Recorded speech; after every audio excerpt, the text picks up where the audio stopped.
So I had an extremely positive experience yesterday that bolstered my opinion that the human ability to adapt quickly and to also tap into your emotions and being able to play them like a musical instrument are going to be your secret weapons to keep AI voiceover at bay and keep yourself working in voiceover. From the mind of Mark Yoshimoto Now, Nemcoff. let me explain. So, I have this recurring animation gig. I'm on the voiceover roster for an animation studio. And so what happens is when these gigs happen, you have to be like really prepared. All right. So I haven't really spoken about this because I'm under a pretty heavy duty NDA, but I'm hoping the first projects will roll out in about 6 months or so, and then all will be revealed in time. So the way this works is, there's no outside casting.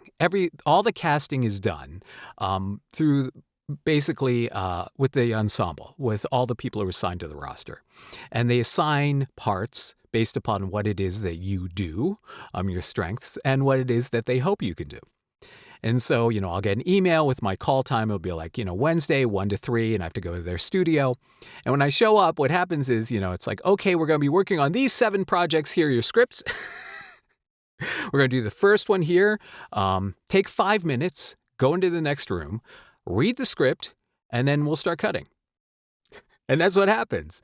So you go, you read it. You have to really very quickly kind of download a lot of information and figure out the who, what, when, where, and why of your character, and also kind of really figure out what voice you're going to do, like what is the appropriate voice for this character. And, sometimes it's like the first script is like, okay, you're going to be playing 3 characters here. So it's like, oh, okay, I have to figure out 3 different character voices, right? And they have to differentiate from one another. They can't, of course, really sound the same.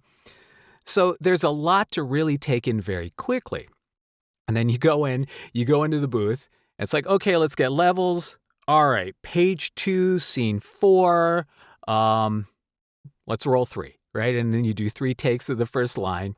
And then, the director says, OK, that was great. Let's moving along. Or, what happens more often is the director will say, OK, well, you'll get direction. And the director may even say like, OK, well, what is really happening later on in the story, what you haven't seen is this happens. So your character needs to be more like this. Right. So you get more informed about the emotional delivery that you have to impart into your character. So sometimes it's like, well, can you do a different voice? We have another character that sounds like in that voice range. We need you to do a little lower voice, or we need you to do something different, or can you do an accent on this? So you have to pivot really fast. You have to really be on it like that. I mean, just on a dime.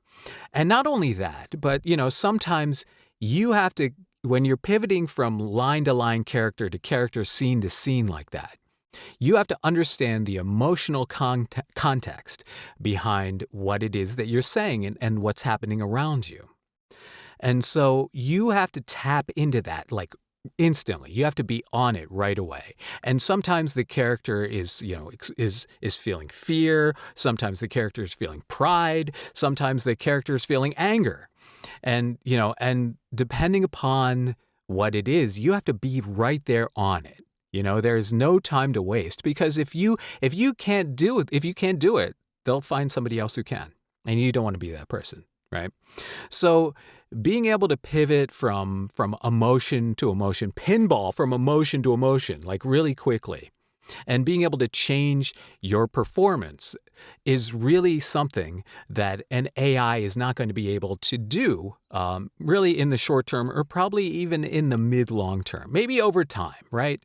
But I do not feel like you are going to you're going to be in danger of losing out work to an AI, that just because an AI can do perform different voices or different characters. It's the nuances inside there. The human experience that you bring to your performance is going to be the differentiator in the long run. So, overall, and then sometimes you you're doing character voices that are creature voices.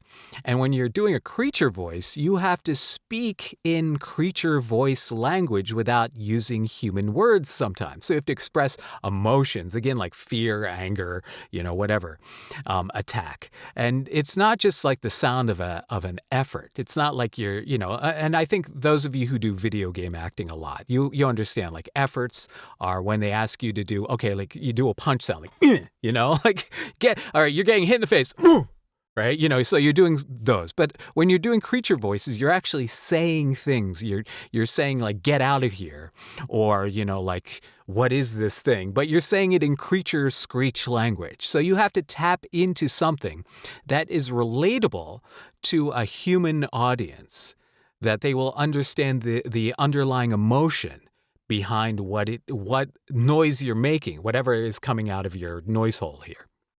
So I really feel, again, like if you are capable of strengthening your ability to tap into these emotions quickly and effectively, you stand a better chance of winning the war against the AI VO apocalypse.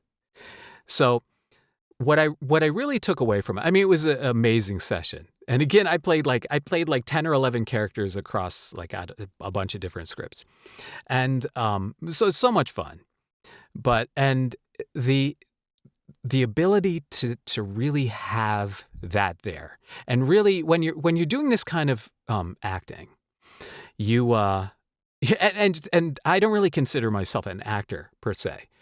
When you're doing this kind of acting, you have to really kind of let go of your own self, and you have to fill you have to fill your mind up. Your mind is a vessel that gets filled up with this other character. And whether you are building backstory in your mind, or whether you are trying to imagine what the character looks like, tapping into really the essence of the character and what the character is doing and what the character is experiencing are things that are going to keep humans ahead of the curve.